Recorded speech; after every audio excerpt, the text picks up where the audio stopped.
بسم اللہ الرحمن الرحیم۔ السلام علیکم محترم ناظرین۔ ایک ایسے نبی جنہیں ایک دیو ہیکل ویل نے نگل لیا، آپ سے ایسی کون سی خطا سرزد ہو گئی تھی، اور آپ مچھلی کے پیٹ میں 40 دن زندہ کیسے رہے؟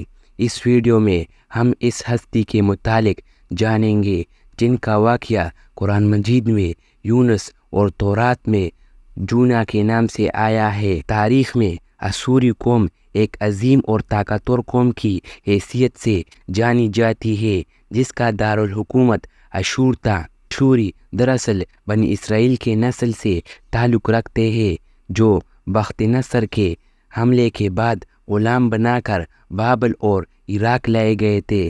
اس زمانے میں دریائے دجلہ کے کنارے نینوا نامی ایک چھوٹی سی بستی تھی۔ اشور کے کسی بادشاہ نے ایک دیوتا کے نام پر نینوا میں ایک مندر بنوائے۔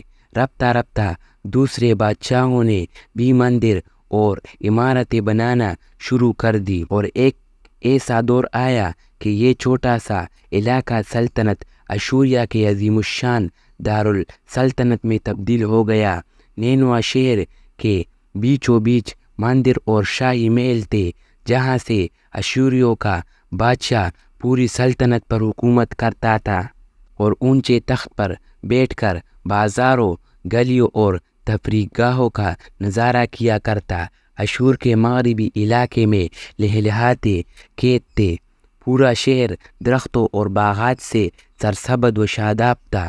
اشوریہ لوگ پتھر تراشنے کے فن میں بھی ماہر تھے، لہٰذا جگہ جگہ سنگ مرمر کے دیواروں پر انہوں نے اپنے دیوتاؤں کے نقش و نگار بنا رکھے تھے۔ مختصر یہ کہ نینوا تہذیب و تمدن کے لحاظ سے انتہائی ترقی یافتہ شہر تھا۔ اشودر دیوتا ان کا سب سے بڑا دیوتا تھا، نیز یہ لوگ بادشاہ کو بھی خدا کا درجہ دیا کرتے۔ یہ لوگ بت پرستی اور کفر و شرک میں مبتلا تھے۔ اس وقت نینوا کی آبادی 1 لاکھ سے زیادہ تھی، اور یہ 700 قبل مسیح کا زمانہ تھا۔ اللہ نے اس زمانے میں اس قوم کی ہدایت کے لیے حضرت یونس علیہ السلام کو بھیجا۔ حضرت یونس علیہ السلام کا پورا نام یونس ابن متی تھا۔ آپ حضرت ہود علیہ السلام کی اولاد میں تھے، جبکہ بعض مفسرین نے لکھا ہے کہ یہ یونس علیہ السلام کا تعلق بنی اسرائیل سے تھا۔ آپ حضرت یوسف کے چھوٹے بھائی بنیامین کے بیٹے تھے۔ جب آپ کو نبوت ملی، اس وقت آپ کی عمر 28 سال تھی۔ آپ پر ایک صحیفہ بھی نازل ہوا جو توریت میں یونا کے نام سے موجود ہے۔ حضرت یونس سب سے پہلے اشوری بادشاہ کے پاس گئے اور اسے پیغام حق سنایا، اسے خدائی کے جھوٹے دعوے سے توبہ کرنے کا حکم دیا اور ایک اللہ کی عبادت کی طرف بلایا۔ یونس علیہ السلام نے اسے ان اسرائیلی قیدیوں کو آزاد کرنے کا بھی حکم دیا جسے اس نے قیدی کر رکھا تھا۔ نینوا کا بادشاہ آپ کی باتیں سن کر غضبناک ہو گیا اور آپ کی جان کا دشمن بن گیا، لہٰذا آپ علیہ السلام نینوا کے عوام کے پاس گئے اور انہیں توحید کی دعوت دی۔ انہیں شرک و بت پرستی اور دوسری برائیوں سے توبہ کرنے کو کہا، مگر اہل نینوا نے ایمان لانے سے انکار کر دیا، اللہ کے رسول کو جھٹلا دیا۔ یونس علیہ السلام مسلسل اس کوشش میں رہے کہ ان کی قوم کے لوگ راہ راست پر آ جائے۔ آپ نے انہیں بہت سمجھایا اور دعوت کے کام کو جاری رکھا۔ دیکھتے دیکھتے 40 سال کا عرصہ گزر گیا، لیکن یہ قوم حضرت یونس علیہ السلام کا انکار کر رہی ہے اور شرک پر ڈٹے رہے۔ نیز حضرت یونس کو دھمکی بھی دی گئی کہ اگر آپ نے اشودر دیوتا کے خلاف کچھ کہا تو وہ آپ کو قتل کر دیں گے۔ آخر کار حضرت یونس اپنے قوم سے مایوس ہو گئے۔ جب ان کی سرکشی اور نافرمانی انتہا کو پہنچ گئی تو اللہ نے حضرت یونس کو حکم دیا کہ لوگوں کو آگاہ کر دو کہ 3 دن کے اندر ان پر عذاب آنے والا ہے۔ لہٰذا آپ نے اہل نینوا کے سامنے اعلان کیا کہ اگر تم نے 3 دنوں کے اندر بت پرستی اور شرک سے توبہ نہ کی تو تم پر اللہ کا قہر نازل ہوگا اور پورا شہر تباہ و برباد ہو جائے گا۔ لوگوں نے آپ کا مذاق اڑایا اور جواب میں کہا، ہم تمہارے رب کی طرف سے عذاب کے منتظر رہیں گے۔ آپ کی قوم نے آپس میں مشورہ کیا تو اس بات پر سب کا اتفاق ہوا کہ یونس کو کبھی جھوٹ بولتے نہیں دیکھا گیا، لہٰذا ان کی بات نظر انداز نہیں کرنی چاہیے۔ مشورے میں یہ بھی طے ہوا کہ دیکھا جائے کہ اگر یونس علیہ السلام رات بستی کے اندر اپنے گھر میں مقیم رہتے ہیں تو سمجھ لو کہ کچھ نہیں ہوگا، اور اگر وہ یہاں سے کہیں اور چلے جاتے ہیں تو یقین کر لو کہ صبح عذاب ضرور آئے گا۔ حضرت یونس علیہ السلام رات کو اس بستی سے نکل گئے۔ صبح ہوئی تو عذاب الہی کا ایک سیاہ دھواں بادل کی شکل میں بستی والوں کے سروں پر منڈلانے لگا۔ جب وہ ان کے قریب ہونے لگا تو ان لوگوں کو یقین ہو گیا کہ اب وہ سب ہلاک ہونے والے ہیں۔ دراصل حضرت یونس علیہ السلام اپنی قوم سے ناراض ہو کر چلے گئے تھے، مگر انہیں وہاں سے نکلنے کا حکم نہیں دیا گیا تھا۔ وہ عذاب کی اطلاع دینے کے بعد اللہ کی اجازت کے بغیر اپنا علاقہ چھوڑ کر گئے تھے۔ آثار عذاب دیکھ کر جب اشوریوں نے توبہ استغفار کی تو اللہ نے انہیں معاف کر دیا۔ اللہ تعالیٰ کسی قوم کو اس وقت تک عذاب نہیں دیتا جب تک وہ اپنی حاجت پوری نہیں کر لیتا۔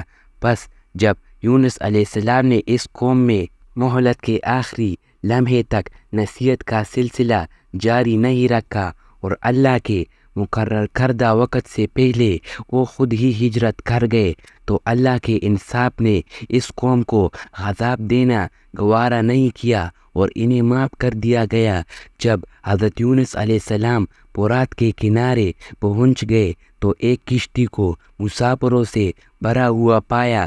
حضرت یونس کشتی میں سوار ہو گئے اور کشتی نے لنگر اٹھایا۔ پورے دن میں کشتی سمندر میں سکون سے چل رہی تھی۔ اچانک اونچی اونچی لہریں اٹھنے لگی۔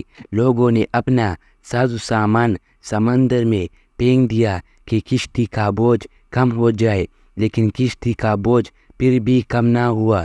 جب کشتی ڈگمگانے لگی تو کشتی کے غرق ہونے کا یقین ہونے لگا۔ اہل کشتی نے اپنے عقیدے کے مطابق کہا کہ ایسا معلوم ہوتا ہے کہ اس کشتی میں کوئی غلام اپنے آقا سے بھاگا ہوا ہے۔ جب تک اس کو اس کشتی سے الگ نہ کیا جائے گا نجات مشکل ہے۔ یونس علیہ السلام نے سنا تو ان کو تنبیہ ہوا کہ اللہ کو میرا نینوا سے وحی کا انتظار کیے بغیر اس طرح چلے آنا پسند نہ آیا اور یہ میری آزمائش کے آثار ہے۔ یہ سوچ کر انہوں نے اہل کشتی سے فرمایا کہ میں ہی وہی غلام ہوں جو اپنے آقا سے بھاگا ہوا ہوں، لہٰذا 3 مرتبہ قرآن دازی کی گئی اور تینوں مرتبہ حضرت یونس کا نام نکلا۔ تب مجبور ہو کر انہوں نے حضرت یونس کو دریا میں ڈال دیا۔ اس وقت اللہ نے ایک بڑی مچھلی کو حکم دیا کہ انہیں نگل لو، یہ تمہاری غذا نہیں ہے، اس لیے ان کے جسم پر کوئی تکلیف نہیں ہونی چاہیے۔ مچھلی نے حضرت یونس کو اپنی پیٹ میں نگل لیا۔ یونس علیہ السلام نے جب مچھلی کے پیٹ میں خود کو زندہ پایا تو بارگاہ الہی میں اپنی ندامت کا اظہار کیا کہ میں وہی الہی کا انتظار کیے بغیر اور اللہ سے اجازت لیے بغیر امت سے ناراض ہو کر نینوا سے نکل آیا۔ حضرت یونس نے مچھلی کے پیٹ میں اللہ کو پکارا۔ ان پر 3 اندھیرے اکٹھے ہو گئے تھے، رات کا اندھیرا، مچھلی کے پیٹ کا اندھیرا اور سمندر کا اندھیرا۔ آپ نے ان اندھیروں میں یہ کلمات پڑھے، اللہ تیرے سوا کوئی معبود نہیں، تو یکتا ہے، میں تیری پاکی بیان کرتا ہوں، بے شک میں اپنے نفس پر خود ہی ظلم کرنے والا ہوں۔ روایتوں کے مطابق اگر حضرت یونس یہ تسبیح نہ کہتے تو قیامت تک مچھلی کے پیٹ میں رہ رسول اللہ صلی اللہ علیہ وآلہ وسلم نے فرمایا کہ جب یونس نے یہ دعا کی تو یہ کلمات عرش کے گرد گھومنے لگی۔ فرشتے کہنے لگے کہ بہت دور دراز سے آواز آ رہی ہے اور آواز بہت ہی کمزور ہے۔ اللہ نے یونس کی درد بھری آواز کو سنا اور فرمایا کیا تم اس آواز کو نہیں پہچانتے؟ انہوں نے کہا نہیں۔ فرمایا یہ میرے بندے یونس کی آواز ہے۔ فرشتے نے کہا یہ وہی یونس ہے، اے اللہ مصیبت کے وقت اس پر رحم کر۔ تو اللہ نے مچھلی کو حکم دیا کہ آپ کو بغیر تکلیف دیے وہ سمندر کے کنارے آپ کو نگل دے۔ حضرت یونس علیہ السلام 40 دن اس مچھلی کے پیٹ میں رہے اور پھر اللہ کے حکم سے اس مچھلی نے سمندر کے کنارے آپ کو نگل دیا۔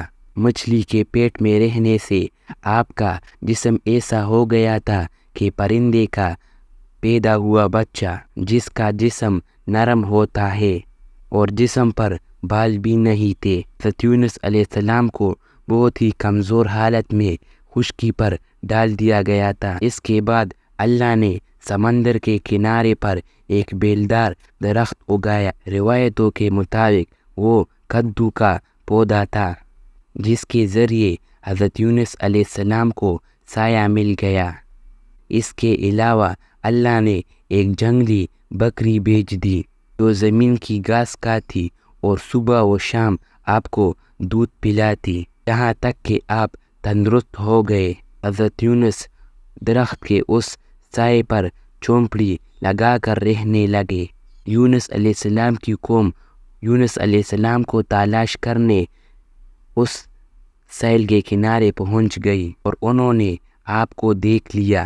انہوں نے آپ کے ہاتھ پر اسلام کی بیعت کر دی اور ساتھ ہی اللہ سے توبہ اور استغفار کرنے لگے۔ حضرت یونس علیہ السلام دوبارہ نینوا چلے گئے اور وہاں رہ کر اپنی قوم کی رہنمائی کرنے لگے۔ حضرت یونس علیہ السلام کی زندگی نینوا میں رہنے لگی اور وہی آپ کا انتقال ہو گیا۔ اس قصے سے آپ کو یہ سبق ملا ہوگا کہ کبھی بھی ہمیں اللہ کو بھولنا نہیں چاہیے، ہمیں اللہ سے مدد مانگنی چاہیے، وہ بڑا ہی مددگار رحم کرنے والا ہے۔